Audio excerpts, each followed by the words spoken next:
Hi friends, आज हम MCS 21 का दिसंबर 22 का क्वेश्चन पेपर जो है वो सॉल्व करेंगे। सबसे पहले हम क्वेश्चन नंबर 1B को सॉल्व करेंगे। ओके,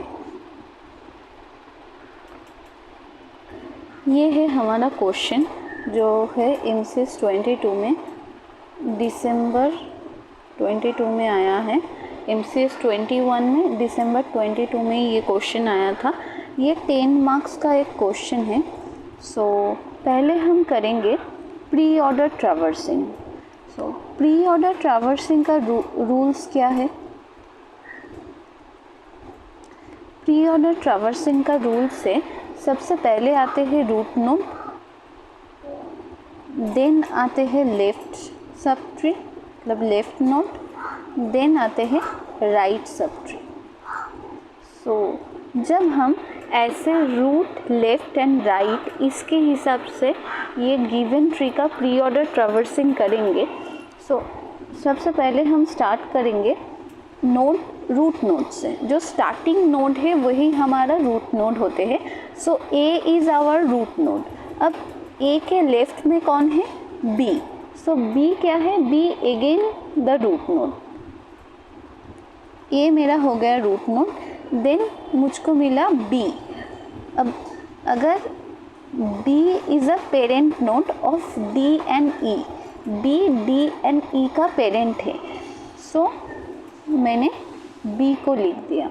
अब फिर से मुझे लेफ़्ट पे जाना है। लेफ़्ट पे जाने के बाद मेरे को D मिला, मैंने D लिख दिया। अब D से मैं कहीं और नोड पे नहीं जा सकती हूँ क्योंकि D लीफ नोड है, D के कोई चिल्ड्रन नहीं है। मैंने वापस B पे गया और B के राइट नोड को मुझे ट्रैवर्स करना है, that is E। Root node के जो लेफ्ट सब ट्री है मतलब लेफ्ट पार्ट है, ये हमने ट्रैवर्स कर लिया। अब रूट नोड के राइट में क्या है? रूट नोड के राइट में है C। C को मैंने लिख लिया एंड C के लेफ्ट में है F। अगेन F को लिखा। देन है G, बट G को हम G पेरेंट है किसका? H का पेरेंट है। अगेन G को लिख लिया एंड लास्ट में लेफ्ट में है H। This is the pre order traversing of this given questions. Then post order traversing. Post order traversing का रूल से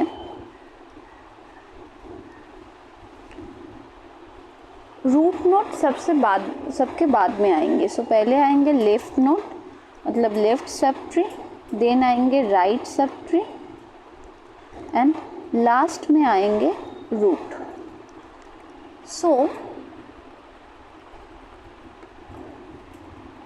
ए को हम नहीं लिख सकते क्योंकि A हमारा रूट है और पोस्ट ऑर्डर में बोला है रूट को लास्ट पे आने के लिए।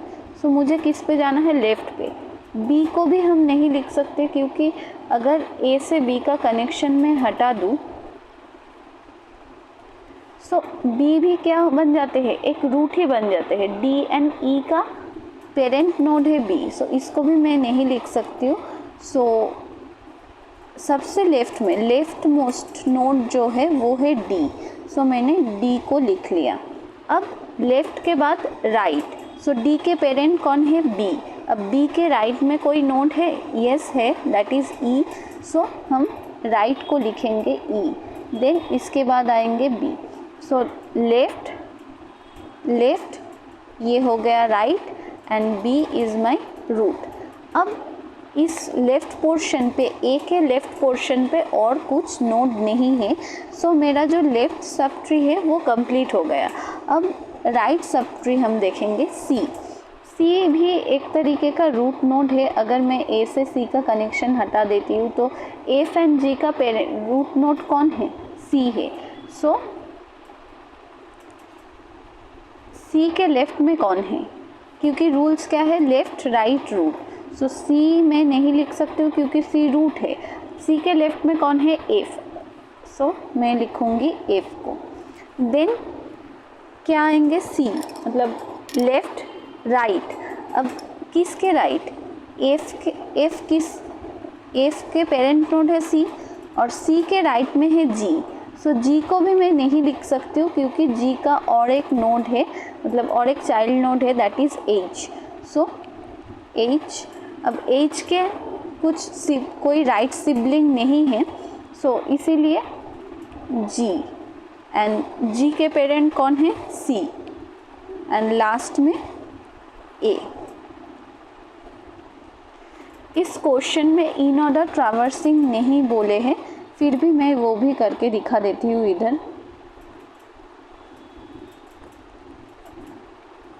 सो इन ऑर्डर में रूल से left, root and right.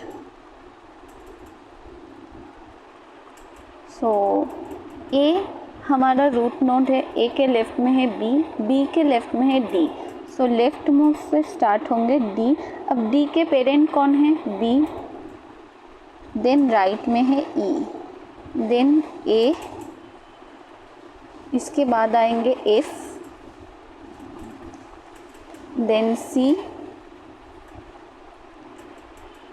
Then H नहीं होंगे क्योंकि जी नहीं होंगे क्योंकि जी के लेफ्ट में क्या है, एच है। सो लेफ्ट रूट राइट होते हैं, सो लेफ्ट, देन जी।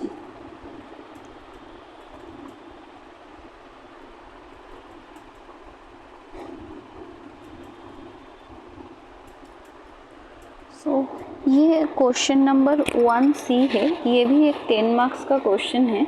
सो इसमें बोला है right the steps involve to find the shortest path from vertex 1 of the graph given below by using Dieskircher's algorithm. So our starting vertex is 1, okay, और Dieskircher's algorithm को हम बोलते हैं single source shortest path.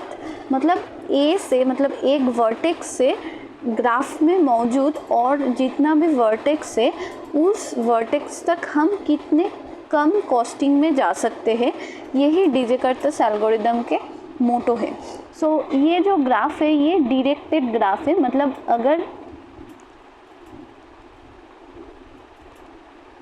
ए एक vertex है और B एक vertex है, इसके बीच ऐसा कोई एजेस है जिसमें डायरेक्शन दिया हुआ नहीं है, so using this edge I can traverse from A to B and B to A also. But अगर इसमें ऐसा डायरेक्शन दिया हुआ है, so I can only traverse from A to B, not B to A.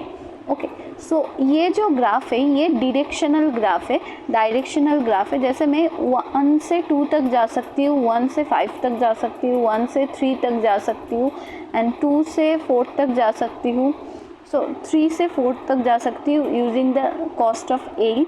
But अगर इस as को use करके, जैसे मैं 1 से 5 तक आ सकती हूँ, बट मैं बैक ट्रैवर्सिंग नहीं कर सकती हूँ, मतलब 5 से 1 तक मैं नहीं जा सकती हूँ। ओके, सो इसको करने के लिए हमें पहले एक मैट्रिक्स टेबल बनाने पड़ेंगे। सो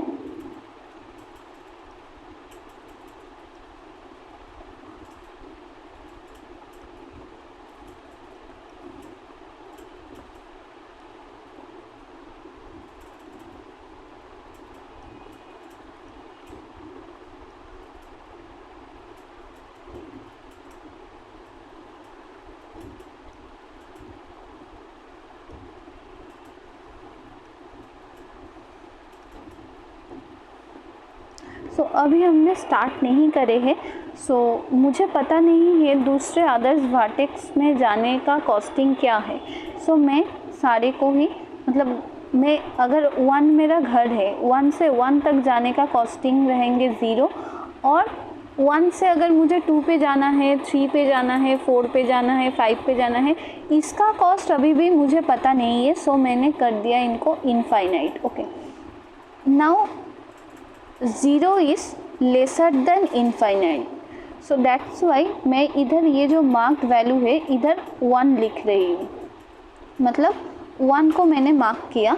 और मैं अब देखूंगी 1 से डायरेक्टली कनेक्टेड कौन सा वर्टेक्स है। जैसे 1 से कनेक्टेड है 3, सो 3 इज़ लेस देन इनफाइनाइट। मेरा एग्जिस्टिंग मतलब 1 से 2 तक जाने के लिए कॉस्ट में यूज़ कर रही हूँ 3, और 3 क्या है, मेरा पहले रो का जो कॉस्ट था इनफाइनाइट से छोटा है, सो दैट्स वाई मैंने इधर 3 को अपडेट कर दिया।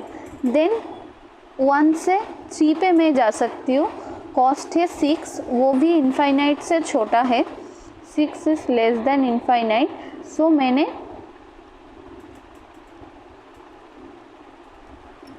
इसको 6 से अपडेट कर दिया। देन 1 से मैं 5 पे डायरेक्टली जा सकती हूँ, इसका कॉस्टिंग है 5, so 5 is less than infinite again, so इसको मैंने अपडेट किया 5 से। अब देखिए 4 पे मैं नहीं जा सकती हूँ क्योंकि 1 से 4 तक कोई डायरेक्टली एज नहीं है, कोई डायरेक्ट एज नहीं है। अब ये जो रो बना इसमें से 3, 6 एंड 5 में से सबसे छोटा वैल्यू कौन है, 3। अब 3 कौन सा वर्टेक्स पे जाने का वैल्यू है, 2 पे जाने का, सो मेरा मार्क्ड वर्टेक्स के जगह मैं लिखूँगी 2। अब मैं देखूँगी, अब मैं 2 पे आ चुकी हूँ, 1 से 2 पे मैंने आ चुकी हूँ और मैंने कितना खर्चा किया, 3। ओके, सो अब जब मैं 2 से मैं कहाँ जा सकती हूँ, 2 से मैं 4 पे जा सकती हूँ using the cost of 1, but मेरा जो कैलकुलेशन हो रहा है ये तो 1 से हो रहा है, सो 1 से 2 मैंने गया 3 यूज़ करके, अब 2 से 4 जा रही हूँ 1 यूज़ करके, सो टोटल 1 से 4 जाने का कॉस्टिंग कितने हैं, सो 1 से 4 जाने का डायरेक्टली कोई रास्ता नहीं है, मेरे को पहले 1 से 3 जाना पड़ेंगे 3 यूज़ करके, एंड देन 3 से 4 आना पड़ेंगे 1 यूज़ करके, सो 3 + 1 which is 4, so 4 is less than infinite, so मैं इधर 4 देकर इसको अपडेट करूँगी। और यही मेरा जो है, जैसे इसमें 4 क्या है, 4 है सबसे लोएस्ट वैल्यू। अब 4 को अगर मैं मार्क करती हूँ तो ये आ जाएंगे 4 इधर। अब 4 से मैं कहाँ जा सकती हूँ, डायरेक्टली मैं 5 पे जा सकती हूँ, सो 5 का कॉस्टिंग क्या होंगे, मतलब 1 से 4 तक आने का कॉस्टिंग पड़ा 4। अब 4 से अगर मैं 5 पे जाना चाहती हूँ मुझे फिर से 6 कॉस्टिंग यूज़ करने पड़ेंगे, सो 4 + 6 हो जाएंगे 10। 10 इज़ ग्रेटर देन 5, सो मैं अपडेट नहीं करूँगी, इसको 5 ही रहने दूँगी और इसको 6 ही रहने दूँगी। अब इन दोनों में से सबसे छोटा वैल्यू है 5, सो मैंने 5 को मार्क किया और इधर मार्क्ड वैल्यू में 5 लिखा। अब 5 से मैं कोई जगह पे जा सकती हूँ, नहीं जा सकती हूँ, so this is my final matrix. So इधर मैं 1 से 2 जाने के लिए मिनिमम कॉस्टिंग 3 है, 1 से 3 जाने के लिए मिनिमम कॉस्टिंग है 6, 1 से 4 जाने के लिए मिनिमम कॉस्टिंग है 4, एंड 1 से 5 जाने के लिए मिनिमम कॉस्टिंग है 5। सो ये है क्वेश्चन नंबर 3D दिसंबर 22 का MCS 21 क्वेश्चन का। सो ये क्वेश्चन को सॉल्व करने का मार्क्स है 5। ओके, सो इधर बोले है एक एक्सप्रेशन दे दिया है और फॉर दिस एक्सप्रेशन हमें बाइनरी ट्री ड्रॉ करने पड़ेंगे। सो सबसे पहले ये एक्सप्रेशन मतलब ऑपरेटर के हिसाब से हमें बाइनरी ट्री ड्रॉ करना है। सो अगर आप अच्छे से देखेंगे तो ये एक पार्ट है और ये दूसरा पार्ट है, इसको जॉइन कर रहा है मल्टीप्लिकेशन।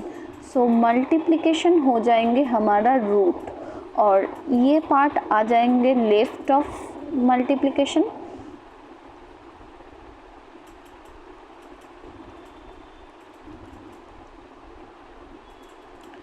और ये आ जाएंगे right of multiplication.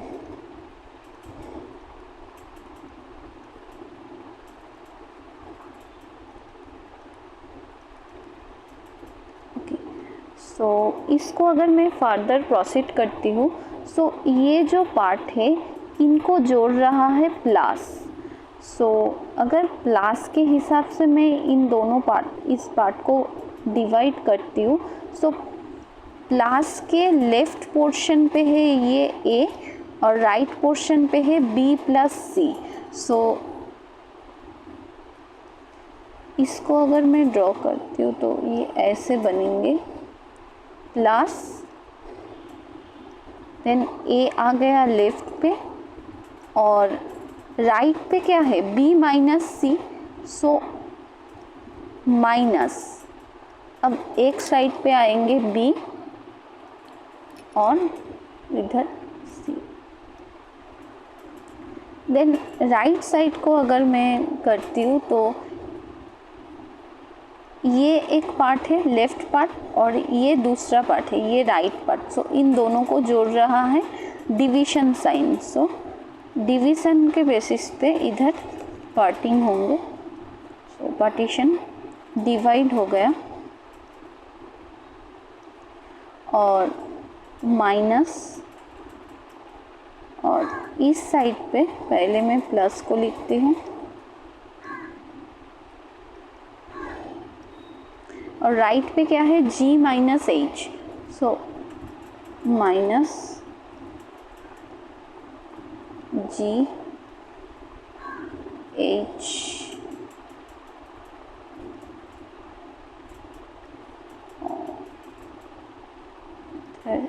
d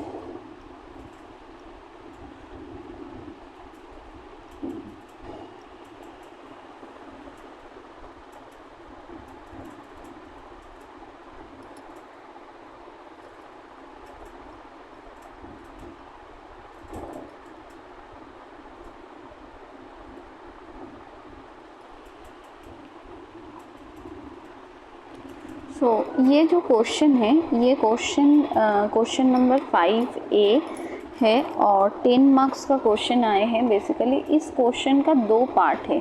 first part हमें क्रूस्कल एल्गोरिदम लिखना है और सेकेंड पार्ट है कि इस ग्राफ का जो ग्राफ क्वेश्चन पे दिया हुआ है ये ग्राफ का क्रूस्कल एल्गोरिदम से मिनिमम कॉस्ट स्पैनिंग ट्री निकालने हैं। ठीक है, सो क्रूस्कल एल्गोरिदम का जो एल्गोरिदम है वो आपको बुक से मिल जाएंगे और इसको सॉल्व कैसे करना है वो मैं इधर करके दिखाती हूँ। ओके, सो क्रूस्कल एल्गोरिदम बेसिकली डिसजॉइंट सेट के ऊपर काम करते हैं और इस ग्राफ से मुझे ऐसा एक स्पैनिंग ट्री ड्रॉ करने हैं जिसके कोई साइकिल तो नहीं होंगे, क्योंकि जब ग्राफ से हम ट्री ड्रॉ करते हैं उसका साइकिल नहीं होते हैं और उसका जो कॉस्टिंग है मतलब टोटल ट्रावर्सिंग का जो कॉस्टिंग है वो सबसे कम होने चाहिए।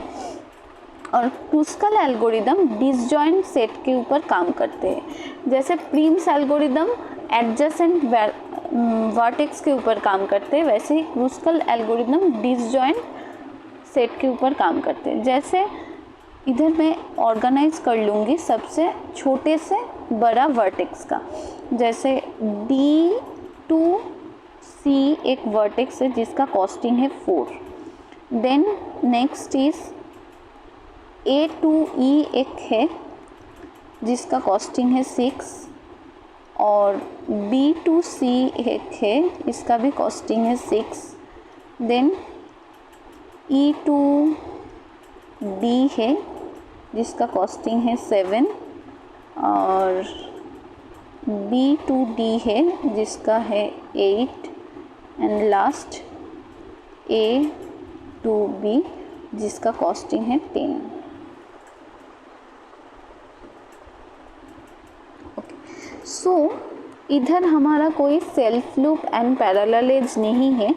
अगर ऐसा रहता तो हमें सबसे पहले self loop and parallel edge को रिमूव करने पड़ते और इसमें कौन से को हम रिमूव करते मतलब अगर A to E दोनों एज है और एक का कॉस्टिंग है 6 और एक का कॉस्टिंग है 10। सो जो मैक्सिमम कॉस्टिंग है उसको मैं रिमूव कर दूंगी। सो 10 को मैं रिमूव कर दूंगी। और सेल्फ लुक कैसे होते हैं, जैसे बी टू बी जाने के लिए एक एज है, इसका समझे कॉस्टिंग है 10। सो इसको मैं रिमूव कर दूंगी। सो प्रीम्स एंड क्रूस्कल एल्गोरिदम में सबसे पहले क्या करना पड़ते हैं, remove self loop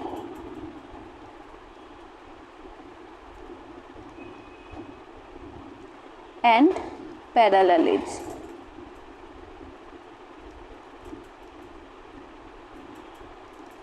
okay, so now सबसे लोएस्ट कॉस्टिंग है 4 का, और 4 किस किस को कनेक्ट कर रहे हैं, डी एंड सी को कनेक्ट कर रहे हैं। सो डी इधर मेरा हो गया सी, सो 4 ये मेरा स्टेप 1 हो गया।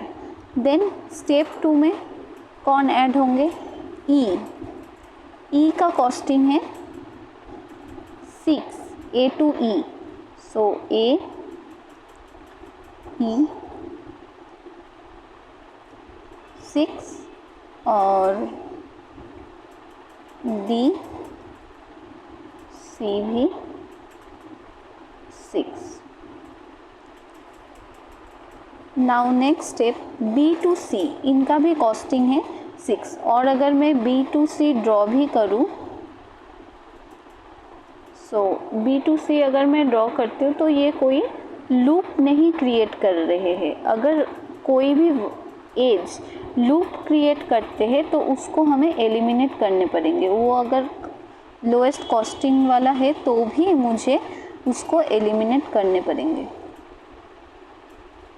क्योंकि tree does not contain any loop. Tree में कोई भी लूप नहीं होते हैं।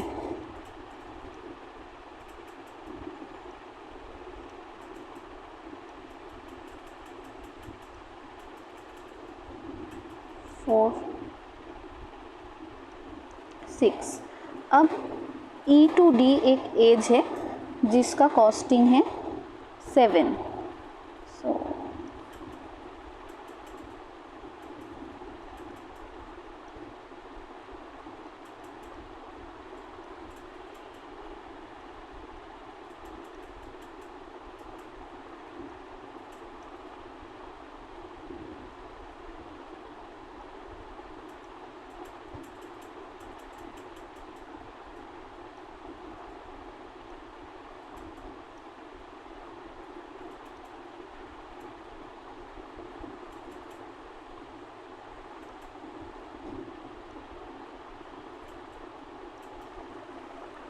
सो सबसे पहले हमने 4 लिया था, उसके बाद 6, again 6, then 7। So 12 plus 16 23।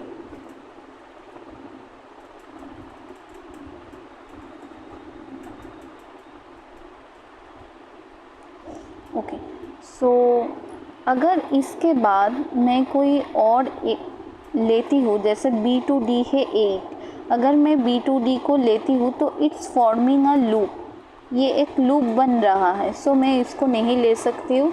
And then जो लास्ट वन है ए टू बी, अगर मैं इसको भी लेती हूँ तो ये भी एक लूप क्रिएट कर रहा है। सो मैं इसको भी नहीं ले सकती हूँ। सो क्रूस्कल एल्गोरिदम से अगर मैं इस ग्राफ का ड्रॉ करती हूँ तो मेरा सबसे मिनिमम कॉस्टिंग आएंगे 23, एंड ये सारा स्टेप वाइज मुझे दिखाना है।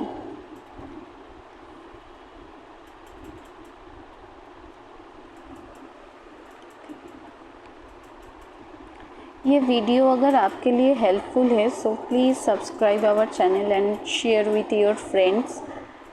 Thank you. और ऐसा अगर आप और भी वीडियोस चाहते हैं क्वेश्चन पेपर सॉल्व किया हुआ तो प्लीज़ हमको कमेंट बॉक्स पे मैसेज कीजिए। Thank you.